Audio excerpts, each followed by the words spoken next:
সেদিন ন্যাপলা পচাদার বাড়ির সামনে দিয়ে যাচ্ছিল।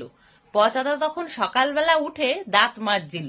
ন্যাপলাকে দেখে থু করে পিক ফেলে বলল, জানিস আমার 200 টাকা পুরো জলে গেল। ন্যাপলা তখন বলল, কেন পচাদা, সকাল সকাল তোমার আবার 200 টাকা কেমন করে জলে গেল? পচাদা তখন বলল, আর বলিস না, 200 টাকা দিয়ে একটা পাঞ্জাবি কিনেছিলাম, সেটা মাত্র 2 বছর পরেছি। তারপর দেখি হাতাগুলো আর ঝুল পকেট ঝুলে লটপট করছে। দিলাম হাতাগুলো আর ঝুল পকেট কেটে, পাঞ্জাবিটার বুক পেট বরাবর দিলাম চালিয়ে কাচি, হয়ে গেল একটা ফতুয়া। তারপর সেটাও 2 বছর মাত্র পরলাম। তারপর হলো কি, তলার দিকটাও ছিঁড়ে খুঁড়ে গেল। 200 টাকার জিনিস এত সহজে কি ফেলা যায়?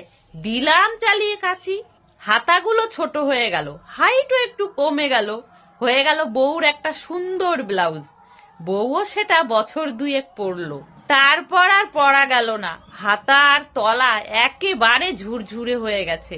তা বলে কি ফেলে দেব? 200 টাকার জিনিস দিলাম আবার কাচি চালিয়ে, পুরো হাতা আর ধারগুলো কুচকুচ করে কেটে দিলাম, হয়ে গেল একটা সুন্দর রুমাল। সেটাও অন্তত 2 বছর তো ব্যবহার করেছি। তারপর সেটাও আর চলে না, কিন্তু ফেলে দেওয়া তো যায় না, 200 টাকা বলে কথা।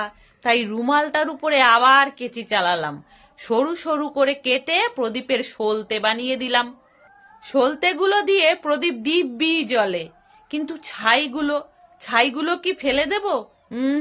200 টাকা কম কথা নয়, তাই ছাইগুলো জড়ো করে রেখেছিলাম। তাই দিয়েই আজ সকালে দাঁত মাজছিলাম, এই থুতুর সাথে, তাও সে জলে চলে গেল। সকাল সকাল 200 টাকা আমার পুরো জলে চলে গেল। বড় আফসোস হচ্ছে রে ভাই, এত বড় লোকসান। এই কথা শুনে ন্যাপলা তো পচাদার পায়ের উপর হুমড়ি খেয়ে পড়ে মাথা ঠুকতে লাগলো।